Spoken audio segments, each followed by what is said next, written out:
Well, good morning, North Lake. Hope you're doing well this Monday morning. And it is a beautiful Monday morning out here in the hill country. And Bridget and I just got up early this morning. It's so great to be in nature.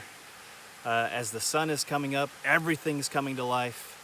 We love it. We just got done with a little morning run. And, speaking of being in nature, one of the reasons probably why I like it is because there's so much freedom to it. I mean, you can just be in nature and it feels so free, and we love freedom. In fact, Paul to the church of Galatia, he reminds us in Galatians 5 verse 1, he says, "For freedom Christ has set you free.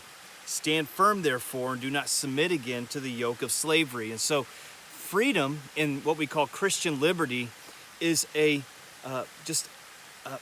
like a cornerstone to our Christian faith, that we are free in Christ.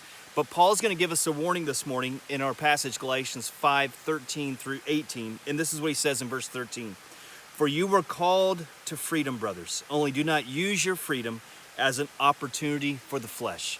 And so though we have freedom, he's warning us, don't let your liberties cause you to sin. Don't let your liberties cause you to walk. In fact, this verse 13, it says opportunity. It's actually a military term in which you see an opportunity to overtake something, and so you cease that opportunity. And Paul is in the same way as looking at sin and saying, though you have liberty and freedom, don't let the enemy cease the opportunity to enslave you again. This is what John writes in John chapter 8. "Truly, truly, I say to you, everyone who commits sin is a slave to sin." So though we think that we have freedom in sin, that we have freedom to sin, and oh, what a great liberty we have, the reality is that when we follow the flesh, when we give Satan an opportunity to devour us, all that happens is that we become enslaved to sin, and so we are no longer free.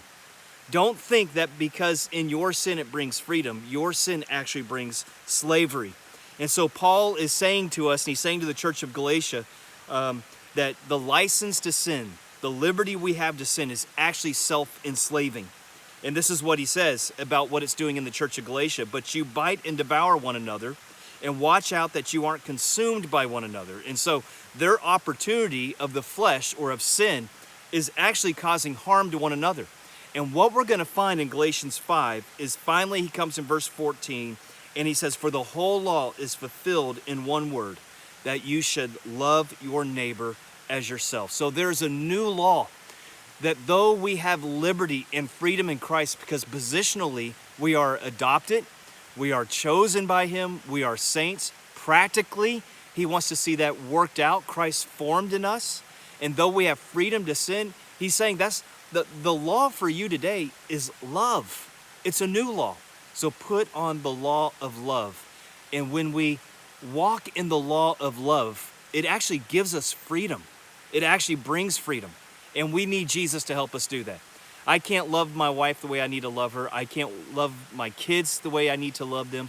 I can't love others. I can't love this church the way I need to love it, unless the Spirit of God in Christ formed in me empowers me to love in such a way. And so, church, I want to challenge us, in your liberty, in your freedom, let love win every time. Let love win in your relationships, and restrain from letting the devil have an opportunity, but rather press into love for Christ and love for others. Church, we love you. I hope you have a great week. God bless.